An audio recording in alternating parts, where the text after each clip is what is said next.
I'm so happy. I'm glad that felt good. Adi Shakti is another good one too. That's exactly right, Janisa, because Adi Shakti is the invocation to the primal force of creation, right? And if you're crying, let me tell you something. I want to encourage it, because the human body releases energy in just a few ways.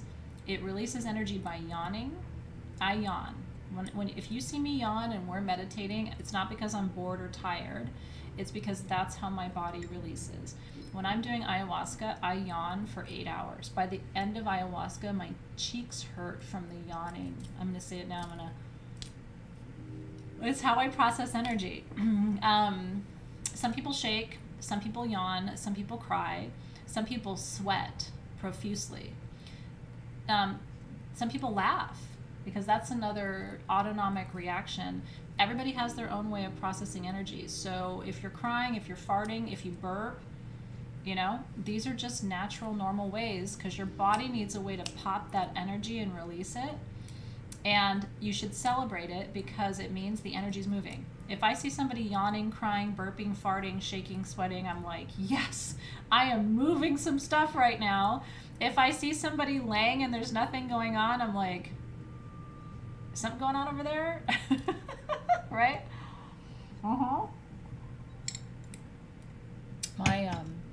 My shaman who does ayahuasca with me used to, not as much anymore, but he used to shake. And it was intense at first. When I would see it, it was like, almost looked like a seizure, kind of, right? But it's just how the energy was coming through his body. And meanwhile, I'm over here going, right? So we all have our ways of doing it. Now, the core of tonight's teaching is with your flame. And I'm gonna show it to you on me. I don't even know that I'm gonna need my beautiful assistant. This is Charlotta, by the way. She's my chakra assistant, but I don't know that I'm going to need her tonight, because I'm going to show you on me. Now, one thing I did want to show you before we do the breath of fire with your flame was with my pendulum. If you could see my space right now, there's just a lot of stuff, so I can't keep anything straight. Here we go. So one experience I want you to have tonight is I want you to take your flame. It's not really a flat surface. What am I looking for? I'll just hold it with my hand.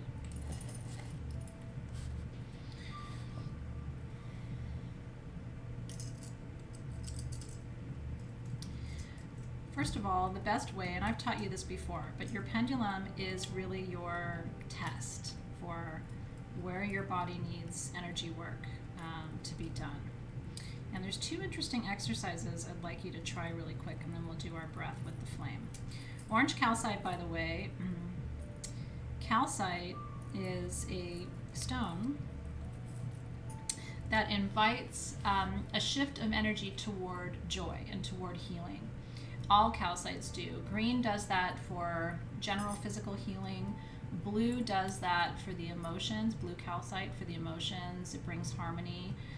White calcite is sort of a universal cleanser and purifier, harder to find. The honey calcite, to some extent, does that for the heart and also for the solar plexus. The orange does it for the sacral chakra, and that's why I had these little flames made. These were all custom carved for you, by the way, which I think is kind of cool, and they were all made by hand. So there wasn't a single machine used in the production of these flames, and so there's something really sweet about that. Plus, I love this tool because it just feels good to hold in your hands. We're going to do the breath of fire with it over your sacral chakra in just a second, and it's a good test because you want to push that flame out. If you're not feeling pressure against the flame, you're not breathing correctly. When we do the breath of fire, if you're like this and you're breathing up here, that's not the breath of fire. It's a down here breath. So one of the reasons I love having a tool like this is it's a test. If you're like this and your flame is not moving, you're not doing the breath of fire. You have to. Do you see what I'm saying? So it forces you to do it. Now, two quick tests I want you to do is a quick evaluation of your lower chakras. So I want you to bring your pendulum down in front of you, and I want you to bring it out in front of you, right in front of your solar plexus chakra. And I want you to ask, is this chakra aligned? And that's a yes. I've been doing a lot of work on my solar plexus, so I'm very proud of that. And then bring it down over the sacral chakra. Is this chakra aligned? It says mine is. Well, that's good news. And then I want you to bring it down to the floor, which is level with your root chakra. Is this chakra aligned? If you got a no anywhere there, that will help you focus on which chakras of your lower chakras need some help.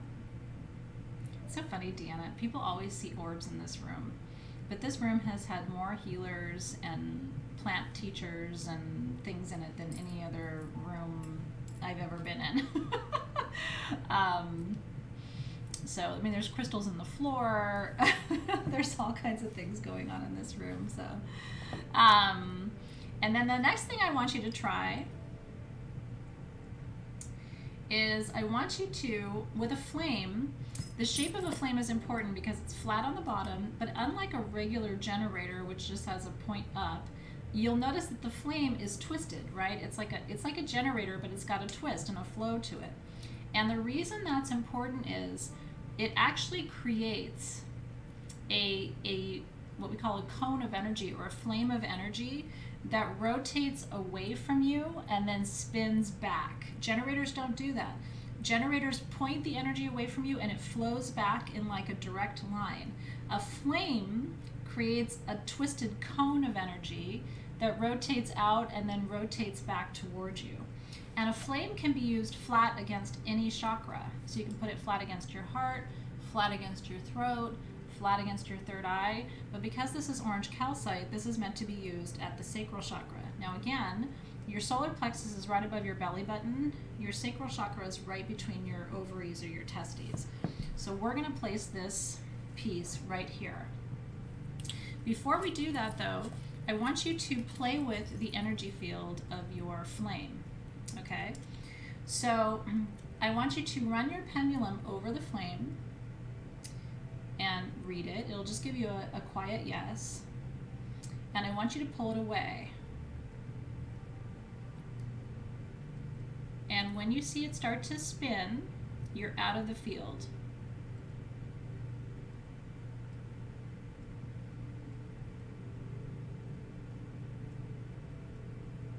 And do it again just to check.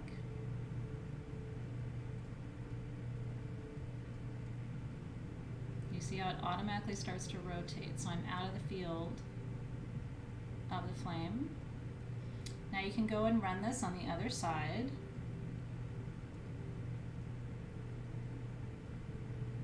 And I can already feel it rotating. Do you see it there? I'm out of the field of the flame now. I'm not moving my hand. And then bring it back over. And you'll see it get stronger, stronger, stronger, stronger. I want you to start to sense the energy. Do you see how it starts to pull away? The pendulum starts to pull away. This is what I'm showing you. A flame is stronger than a generator, you guys. If you want to grab a generator and do the same exercise, do you see how strong it gets there? Look at that.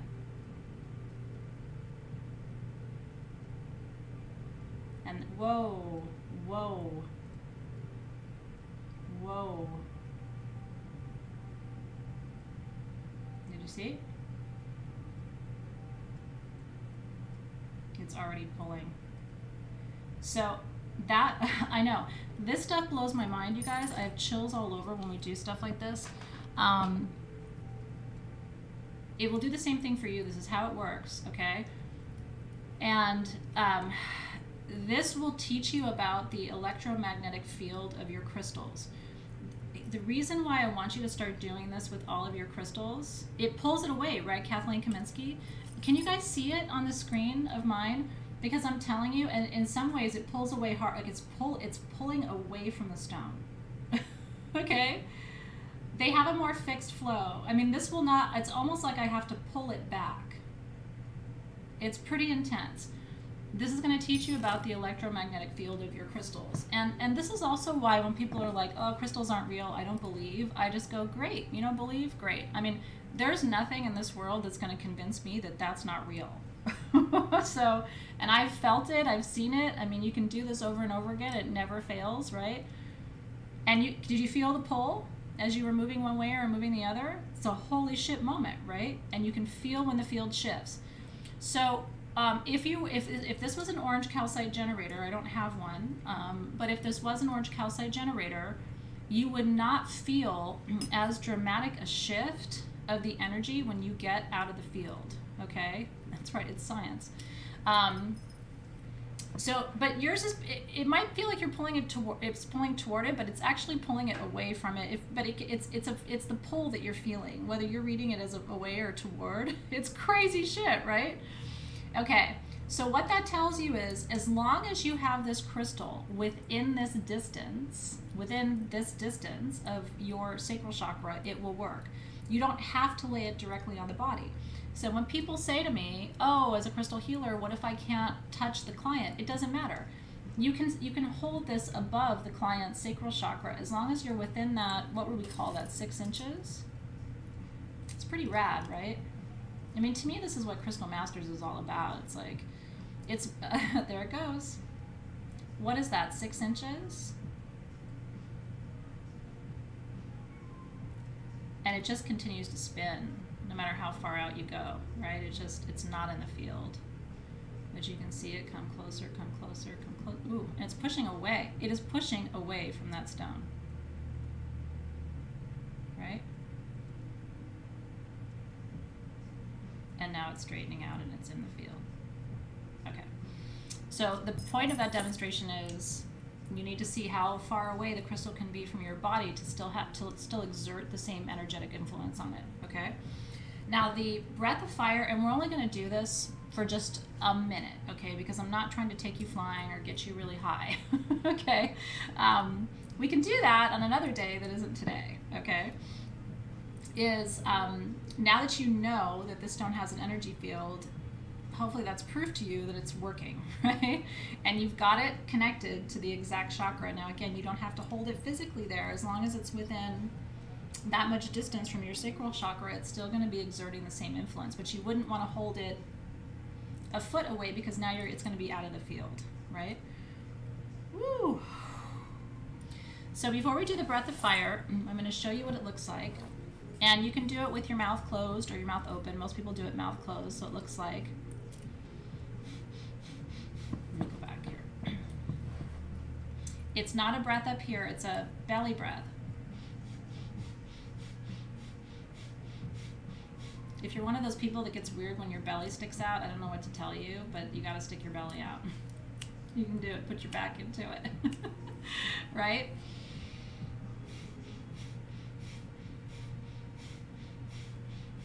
It's an in, out, continuous breath. It's short breath, a little bit different than what we call traditional pranayama, which is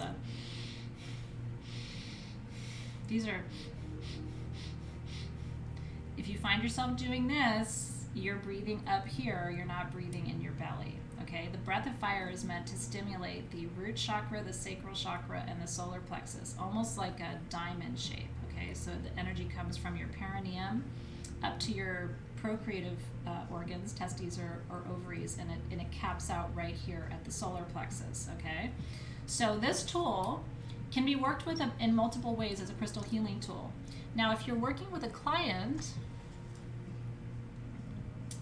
you're going to place the flame on their solar plexus, and I will often keep another hand, on their heart or on a hand or on the top of their head, and I will be watching the breath, right, and guiding it. So in, out, in, out, in, out, and I'll be watching to make sure that this area has movement, but that this area does not. If I see the client doing a lot of heavy breathing up here and panting, like dog breath, this is not breath of fire.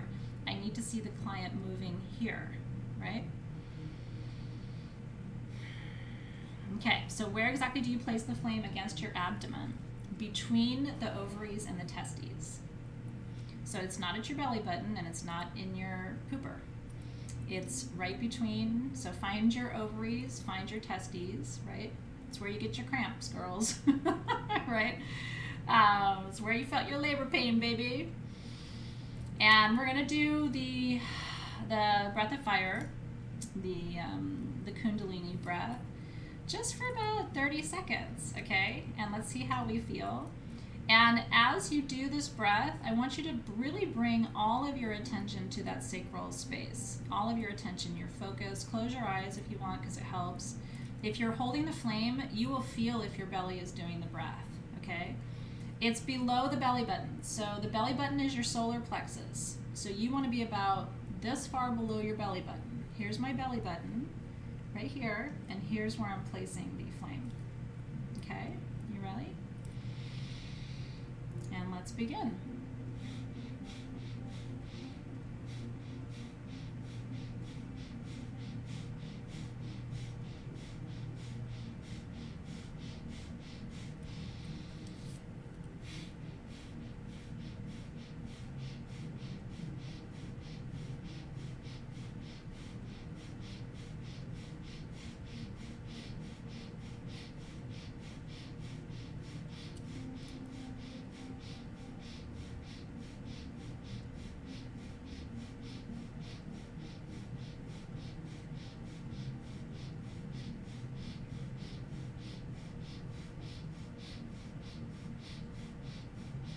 Again, not up here, right?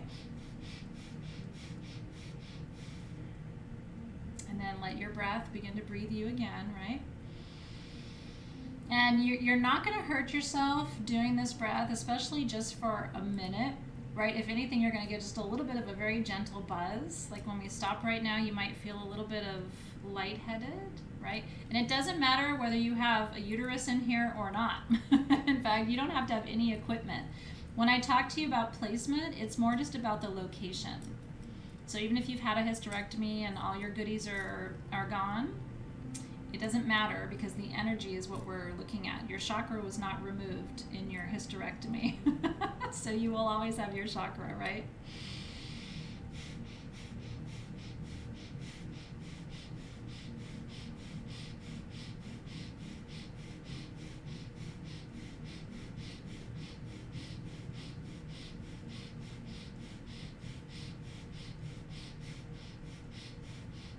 Now, if you want to juice this, okay, and if you're not using the flame, just hold your hands here. Your hands will tell you if you're doing it right.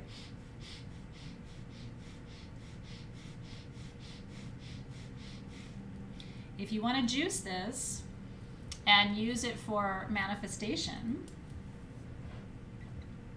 and we're in the new moon window, you guys, we have a new moon tomorrow night, right? Focus on what you're manifesting. Can we do that for 20 seconds?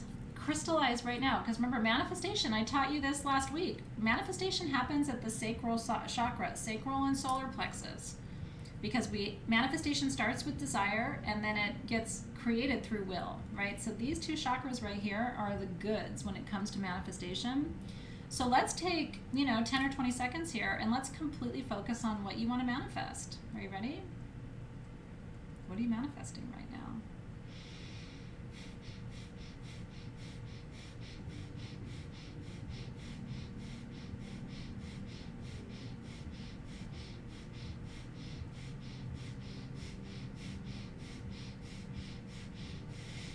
Right? Just bringing it in. Now, it always feels better laying down. I'm sitting up to do this with you because it'd be pretty weird for you if I taught this class laying down. This would get kind of awkward. So I'm sitting up to do this with you because it would just get weird. But again, if she's my client and I have her on a massage table, I've got her doing this breath laying down, and I'm watching their sacral chakra to make sure that the breath is coming from the belly and it's not coming just from the diaphragm, because this is an empty breath up here. This is a breath that connects with the pineal gland, and this is the breath that opens the third eye, right? That's right. Yeah, you can get very lightheaded. So that's why I'm doing little spurts with you. Now, some people like it, right? And I've done I've done multi-day pranayama retreats where I've done breath work for 6 and 8 hours a day, and we didn't eat. But I paid for that, like to go and do a retreat like that. And like I said, it was one of the most intense spiritual evolutionary experiences of my entire adult life. So I highly recommend things like that. But I do think it's baby steps into that. And it's also important to think about, do I have asthma? Do I have anxiety, right? Am I having sinus challenges? Because those things can complicate the experience of this. But just doing it for 10, 20, 30 seconds is not going to create any adverse reactions. It might elevate your heart rate just a little bit, but probably enough just to get you just a little buzzy. And I find myself sometimes doing it if I'm stressed or if I have a break between calls. I'll just put my hands on my sacral.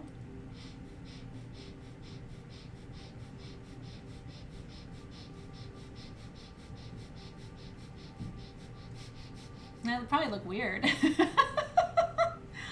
But the good news is I don't care how weird I look anymore. I'm too old for that, darling. So it's a great daily practice.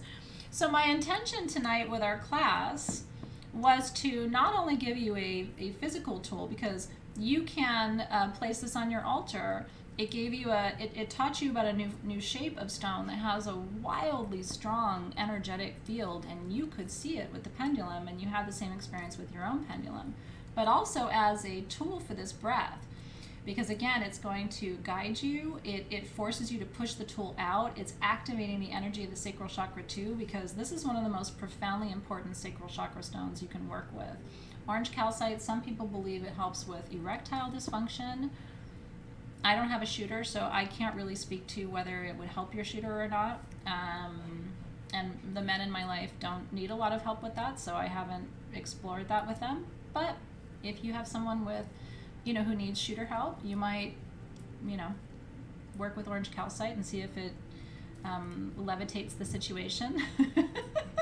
But it does definitely stimulate desire. But again, like we talked about tonight, if we start to think about desire without attachment, then we take a desire out of the realm of just the physical and just the sexual, right?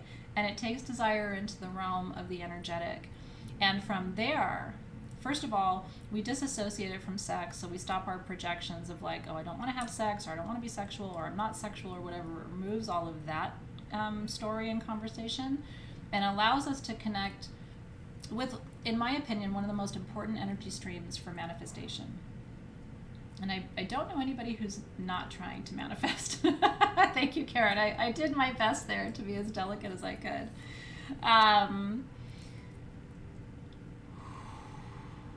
Yeah, and if you start to get gassy or burpy, remember that can also be your body releasing energy. It's very common to get burpy and gassy.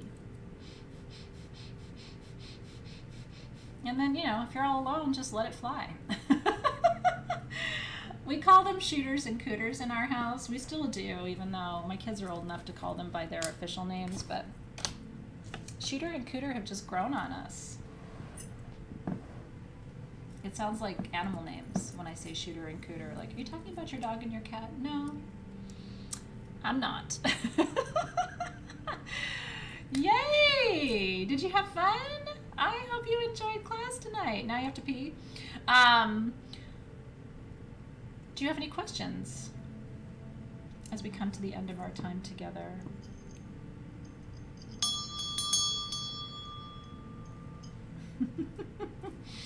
This was Crystal Masters for the month of July. It's pretty fun, right?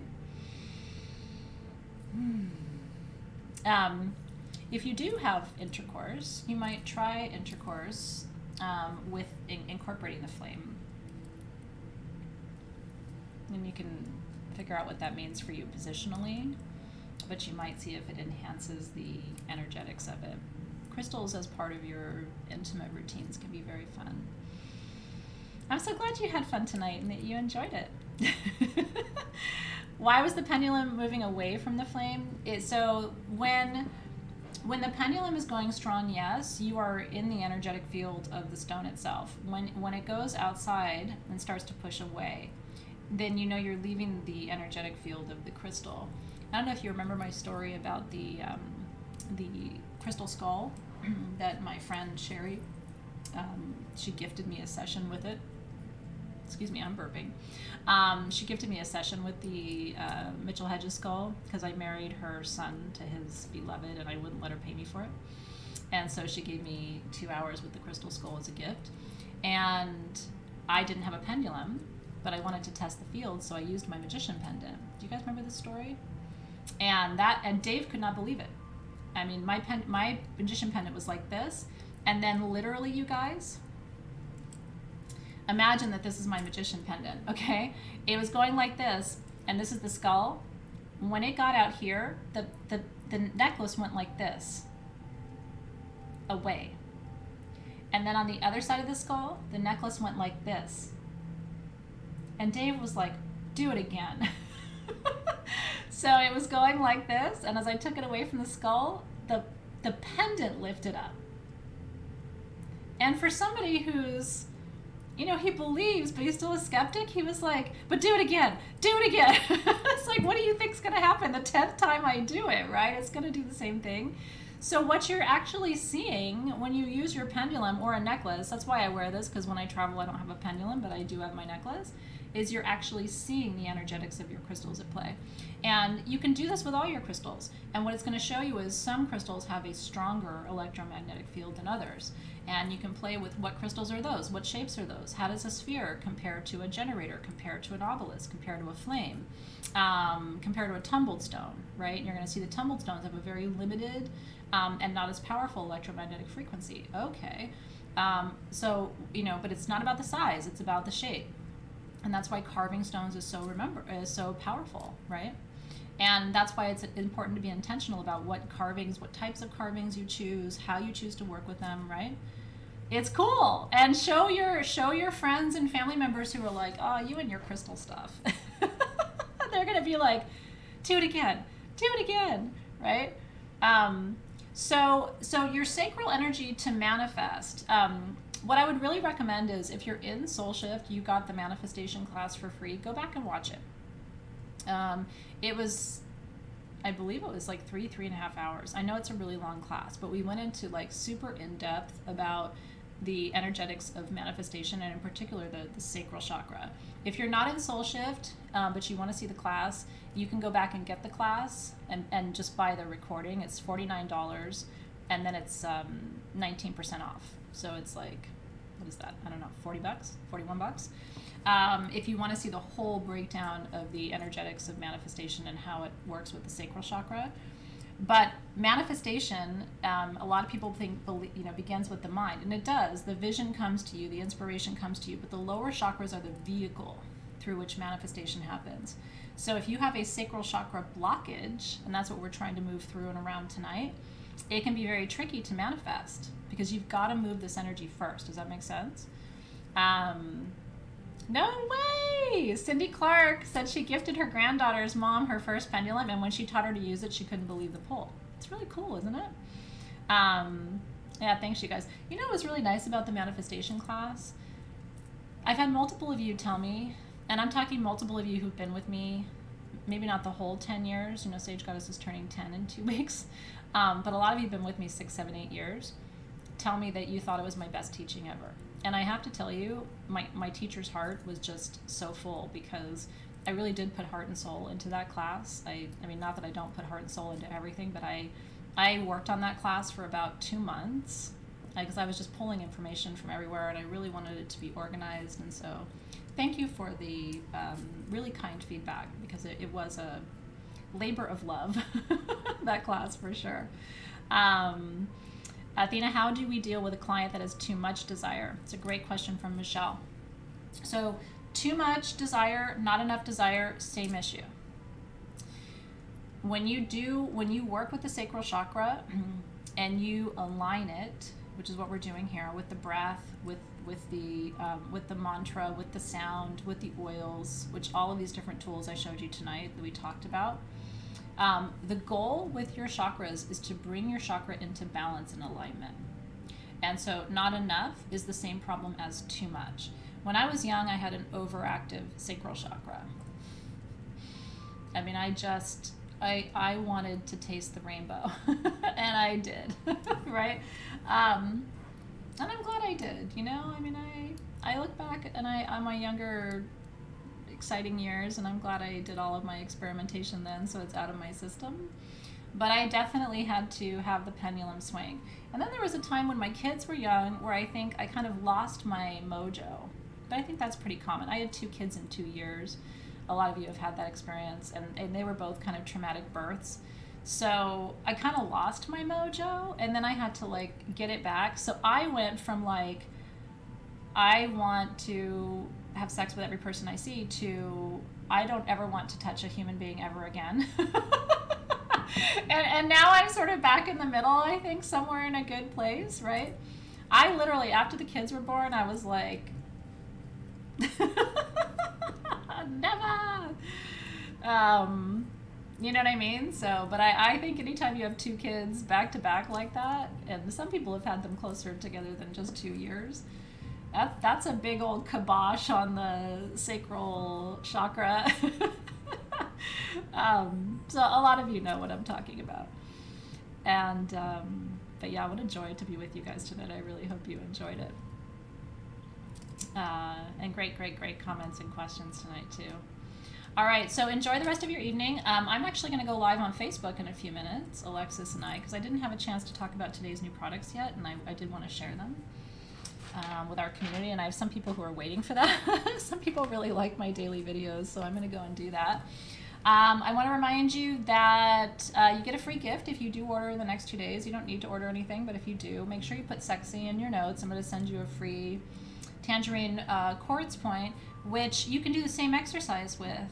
It's not going to have the same electromagnetic boost that you just saw, because the flame is a whole different creature. Can you use whatever hand when you're working with your pendulum? You sure can, Miss Jade. Some people swear you should not use your dominant hand. I always use my dominant hand, so I'm going to tell you that's how I roll. If you want to use, if you favor one hand over another, that's not a problem. And new class tools preview will be coming to you soon, so stand by for that. We're very excited to share more with you. And Carolyn, we love you. It's Carolyn's birthday. She shares my dad's birthday, so I'm very grateful that you're here, and I want to wish you a beautiful birthday and new year ahead. And yeah, we'll see you live over on our Facebook page in just a few minutes. There are a few. If you did not get a flame but you wanted one, we do have some of them. And the code again is HEAT19 for 19% off, and Alexis will post the link for that for you if you'd like it. I'm so glad. Enjoy! You got the wand today? Will I still get the tangerine? I believe so. I believe so. And cheers, everybody. Have a great rest of your day. Tomorrow's new moon. I will be live on YouTube from 6 to 7 p.m. I know you're busy and you've got a lot going on, but I would love to have you there. It's always fun when our community members can join our big public events. We're going to be doing Turkish coffee readings. I'm going to be doing live readings for you guys. I'm going to be pouring the coffee and drinking it and reading your cup. So if you want to come and do Turkish coffee readings and set intentions with me tomorrow night, I would love to see you. And in the meantime, have a great rest of your evening, and I will hopefully see you tomorrow. Thanks for being here, you guys. Love having you in Crystal Mass.